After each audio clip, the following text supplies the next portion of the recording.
Hello, good morning, जोहर। मैं संजय, आप सभी का न्यूज झारखंड में स्वागत है। चलिए शुरुआत करते हैं आज की झारखंड की बड़ी खबरों के साथ। पहली बड़ी खबर की बात करें तो कोरोना को लेकर सजग है हेमंत सोरेन। आज राज्यवासियों को देंगे कल्याणकारी योजनाओं की राहत। मुख्यमंत्री हेमंत सोरेन मंगलवार को वीडियो कॉन्फ्रेंसिंग के माध्यम से सभी विभागों की समीक्षा करेंगे। इस क्रम में राज्य सरकार द्वारा संचालित सभी महत्वपूर्ण लोक कल्याणकारी योजनाओं की समीक्षा की जाएगी।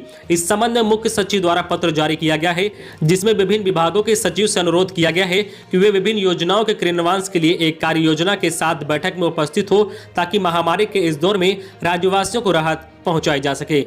अगली बड़ी खबर की बात करें तो लॉकडाउन में महंगा पड़ेगा बेवजह घूमना। रांची एसएसपी का निर्देश। ऐसे लोगों से आधे घंटे तक पढ़ाया जाएगा कोविड गाइडलाइन। दोबारा पकड़े गए तो दर्ज होगी एफआईआर। झारखंड में कोरोना की चेन को तोड़ने के लिए 6 अप्रैल तक लॉकडाउन लागू है। दोपहर 3 बजे के बाद लोगों को इमरजेंसी की स्थिति में ही बाहर निकलने की छूट दी गई है। मूवमेंट को पूरी तरह से प्रतिबंधित कर दिया गया है। इसके बाद भी कुछ लोग मनमानी कर रहे हैं, नियमों का उल्लंघन कर रहे हैं, बेवजह घर से बाहर घूम रहे हैं। ऐसे लोगों को अब पहले आधे घंटे तक कोविड गाइडलाइन पढ़ाया जाएगा। इसके बाद भी अगर नहीं मानते हैं और बाहर निकलते हैं तब उनके खिलाफ एफआईआर दर्ज की जाएगी। रांची के एसएसपी एसके झा ने इस संबंध में निर्देश जारी कर दिया है। उन्होंने कहा है कि लोगों से भी इस बीमारी की भयावहता को समझाने और घरों में रहने की अपील की जा रही है। अगली बड़ी खबर की बात करें तो झारखंड में मौसम ने बदली करवट। कई जिलों में तेज हवा के साथ हुई बारिश, कुछ जगहों पर हुई ओलावृष्टि, लोगों को मिली तेज गर्मी से राहत। झारखंड के कई हिस्सों में सोमवार को मौसम ने करवट बदला और लोगों को गर्मी से राहत दिलाई। कई जिलों में झमाझम बारिश हुई और तेज हवाओं के चलने का दौर चला।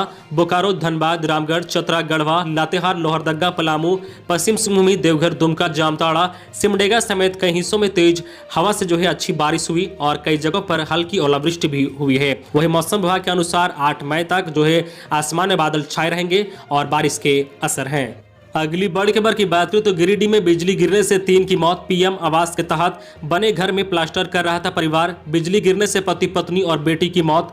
गिरिडीह के बंदगामा पंचायत में सोमवार को आकाशीय बिजली गिरने से एक ही परिवार के 3 सदस्यों की मौत हो गई है। मृतक में पति पत्नी और बेटी शामिल है, जबकि इस घटना में 2 लोग झुलस गए हैं। सभी लोग पीएम आवास के तहत बन रहे घर में प्लास्टर के काम में जुटे थे। इसी दौरान शाम को निर्माणाधीन घर के पास आकाशीय बिजली गिरी। मृतक में नीलकंठ राय 26 वर्षीय, उसकी पत्नी संजू देवी और बेटी खुशी कुमारी शामिल है, जबकि घायल कौशल्या देवी और लक्ष्मण महतो का इलाज अस्पताल में चल रहा है। अगली बड़ी खबर की बात करें तो गढ़वा में हादसा। आकाशीय बिजली की चपेट में आने से 1 की मौत, 4 जख्मी। पेड़ पर बिजली गिरने से हुई घटना। हल्की बारिश के साथ आकाशीय बिजली के गिरने से रंका ब्लॉक में 12 साल के एक बच्चे की मौत हो गई है, जबकि उसकी बहन जख्मी हो गई है। वहीं खरौंदी ब्लॉक में आकाशीय बिजली की चपेट में आने से 2 छात्र व एक बुजुर्ग झुलस गए हैं। सभी जख्मी का इलाज कराया जा रहा है। दोनों घटनाएं पेड़ पर बिजली गिरने से हुई है। अगली बड़ी खबर की बात करें तो अब पीपी किट पहनकर अपराधियों को गिरफ्तार करेंगे झारखंड पुलिस। कोरोना को देखते हुए लिया गया फैसला। कोरोना संक्रमण से देश भर में हजारों में पुलिसकर्मियों की मौत के बाद झारखंड के पुलिसकर्मी अब आरोपी को पकड़ने पीपी किट पहनकर जाएंगे। फ्रंटलाइन वर्कर में शामिल पुलिसकर्मियों के लिए समस्या और भी बड़ी है। एक तरफ संक्रमण को देखते हुए अस्पतालों की सुरक्षा हो या फिर आम लोगों की मदद या फिर लॉ एंड ऑर्डर को संभालने की जिम्मेदारी, सभी मोर्चों पर पुलिसकर्मी एक साथ जूझते नजर आ रहे हैं। ऐसे में उनके संक्रमित होने का खतरा भी ज्यादा होता है। वर्तमान मुश्किल भरे हालत में अपने फर्ज का निर्वहन कर रहे पुलिसकर्मी कभी भी संक्रमित हो सकते हैं, जिसे देखते हुए रांची पुलिस ने विशेष दिशा निर्देश जारी किया है। इस दिशा निर्देश में पुलिसकर्मियों को विशेष तौर से कहा गया है कि छोटे मोटे मामलों का निपटारा ऑन द स्पॉट करे, बेवजह किसी को पुलिस वैन में बिठाकर थाने न ले जाएं। अगली बड़ी खबर की बात करें तो मुख्यमंत्री हेमंत सोरेन ने एक बार फिर से वैक्सीन लेने की अपील। मुख्यमंत्री हेमंत सोरेन ने एक बार फिर से कोरोना संक्रमण पर अंकुश को लेकर राज्यवासियों से बिना किसी डर भय या झिझक के कोविड-19 वैक्सीन लेने की अपील की है। मुख्यमंत्री ने बताया कि उन्होंने खुद वैक्सीन ली है और सभी राज्यवासी टीका लेकर संक्रमण के खतरे को कम करने में सहयोग करें। इधर झारखंड सरकार ने कोरोना महामारी के प्रति जागरूक लाने के लिए स्थानीय भाषा में प्रचार सामग्री तैयार किया है और ग्रामीण अंचल में कोरोना को लेकर तरह तरह की भ्रांतियां हैं को दूर करने के लिए झारखंड सरकार ने यह कदम उठाया है। लोग कोरोना जांच कराने से भी बच रहे हैं। अगली बड़ी खबर की बात करें तो बहाना बनाकर घरों में छिपे डॉक्टर को होगा कोरोना टेस्ट। नेगेटिव मिले तो कड़ी कार्रवाई। कोरोना महामारी के दौर में कोविड-19 मरीजों का इलाज न करना पड़े, इसके लिए कई डॉक्टरों ने खुद को कोरोना संक्रमित बताया है और होम आइसोलेशन में चले गए हैं, लेकिन प्रशासन को अभी तक कोई भी रिपोर्ट मुहैया नहीं कराई गई है।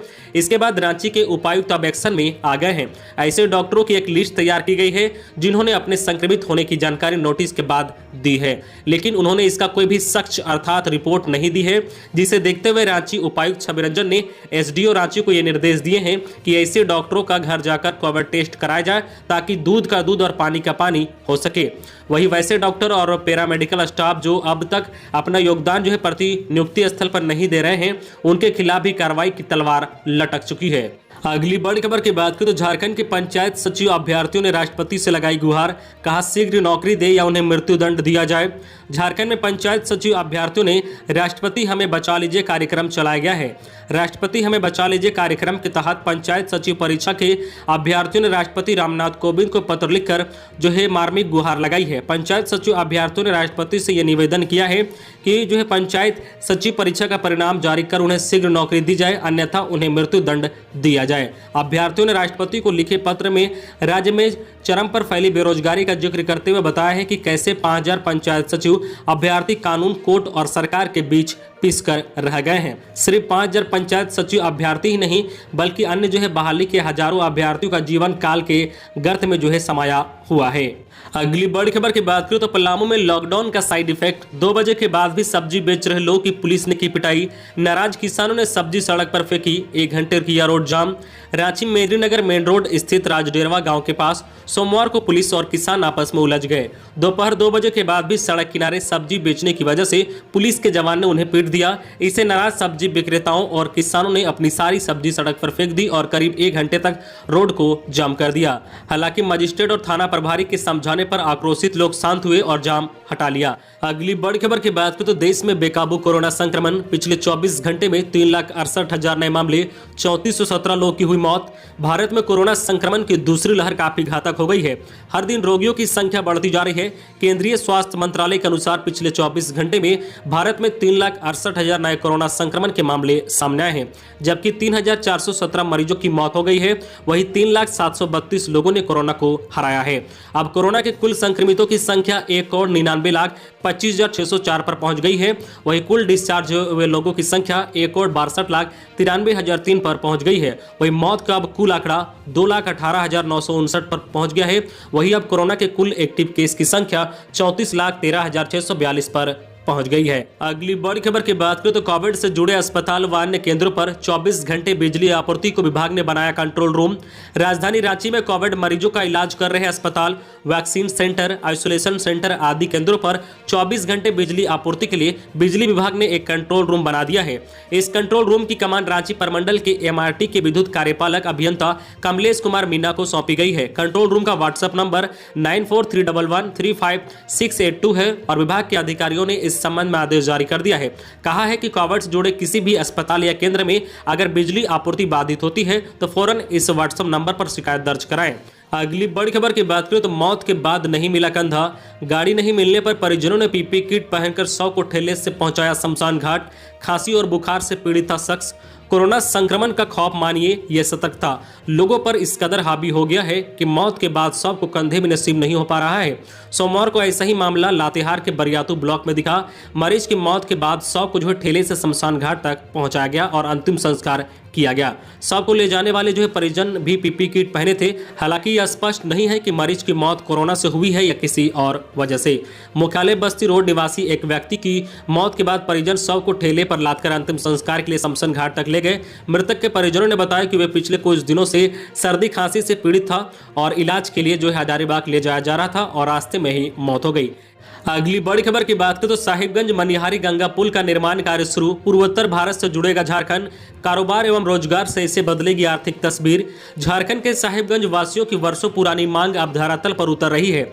2 राज्य सहित पूर्वोत्तर भारत को जोड़ने वाला साहिबगंज मनिहारी गंगा पुल का निर्माण कर साहिबगंज एवं मनिहारी से लेकर पूर्णिया तक तेजी से शुरू हो गया है। साहिबगंज से मनिहारी तक गंगा के जो है बीचों बीच 6 किलोमीटर का 4 लेन सड़क पुल बनेगा। इसका निर्माण कार्य शुरू हो गया है। महादेवगंज पेट्रोल पंप के समीप से गंगा पुल का निर्माण कार्य शुरू होकर लाल बथानी गंगा घाट से होते हुए जो उससे आगे बीच गंगा तक निर्माण कार्य जारी है। अगली बड़ी खबर की बात करें तो झारखंड के इस शहर में डीसी ने 6 महीने के लिए लगाई धारा 144। कोरोना संक्रमण में लगातार बढ़ते मामलों को देखते हुए जामताड़ा में जिला प्रशासन ने सख्त आदेश जारी कर दिया है। प्रशासन के आदेश के मुताबिक अगले 6 महीने तक सभी प्रकार के हड़ताल, धरना, प्रदर्शन, जुलूस और अन्य सभी तरह के वे काम जो धारा 144 का उल्लंघन करते हैं वह बैन कर दिए गए हैं। यह आदेश तत्काल प्रभाव से लागू किया गया है। कोविड-19 जो है वैश्विक महामारी के फैलाव से बचाव एवं उचित स्वास्थ्य प्रबंधन के लिए डीसीएच जो है अहमद मुमताज ने यह आदेश जारी किया है। डीसी ने कहा है कि आदेश उल्लंघन करने वालों पर होगी नियमानुसार कार्रवाई। अगली बड़ी खबर की बात करें तो रांची में सड़क पार कर रहे मां बच्चे को टैंकर ने कुचला, मासूम की मौत। रांची के रेलवे स्टेशन में हुए एक दर्दनाक हादसे में 3 साल के बच्चे की मौत हो गई है, जबकि उसकी मां गंभीर रूप से घायल हो गई है। मां का सदर अस्पताल में इलाज चल रहा है। जानकारी के अनुसार स्टेशन रोड स्थित तेल डिपो के पास एक महिला अपने 3 साल के बेटे को गोद में लेकर सड़क पार कर रही थी। उसी दौरान तेज गति से आ रही टैंकर ने दोनों को अपनी चपेट में ले लिया। इससे मां बेटे दोनों सड़क पर गिर गए। दोनों के जो है सिर सहित शरीर के कई हिस्सों में चोट लगी है। सिर से अत्यधिक जो है रक्त रिसाव होने लगा। इसकी जानकारी मिलते ही चुटिया के प्रभारी थानेदार दीपक कुमार मौके पर पहुंचे और अनन फनन में उठाकर उसे अस्पताल में ले जाया गया। हालांकि रास्ते में ले जाने के दौरान ही बच्चे ने दम तोड़ दिया, जबकि मां गंभीर है और सदर अस्पताल में उनका इलाज चल रहा है। अगली बड़ी खबर की बात करें तो 4 महीने तक के लिए स्थगित होगी नीट पीजी परीक्षा। प्रधानमंत्री ने लिया फैसला। कोरोना के बढ़ते संकट के बीच प्रधानमंत्री नरेंद्र मोदी ने कई अहम निर्णय लिए हैं। पीएमओ ऑफिस के मुताबिक प्रधानमंत्री ने मेडिकल चिकित्सक कर्मियों की उपलब्धता को बढ़ाने के लिए कई अहम फैसले लिए हैं। इसमें से एक नीट पीजी परीक्षा को कम से कम 4 महीने के लिए स्थगित किया जाना है। पीएमओ ने कहा है कि कोविड कर्तव्यों के लिए 100 दिन को पूरा करने वाले चिकित्सक कर्मियों को नियमित सरकारी भर्तियां में जो प्राथमिकता दी जाएगी। मेडिकल जो है इंटर्न्स की उनकी फैकल्टी की देखरेख में जो है कोविड प्रबंधक कार्यों के लिए तैयार किया जाएगा। तो ये थी आज की झारखंड की टॉप बड़ी खबरें। इसी तरह झारखंड की हर छोटी बड़ी खबर देखने के लिए आप हमारे चैनल न्यूज़ झारखंड चैनल को सब्सक्राइब करके बेल आइकन प्रेस कर दीजिए, जिससे आपको झारखंड की हर छोटी बड़ी खबर का अपडेट आप तक पहुंचता रहे। तो आज के लिए बस इतना ही। हमें दीजिए इजाजत, फिर मिलते हैं नेक्स्ट न्यूज में।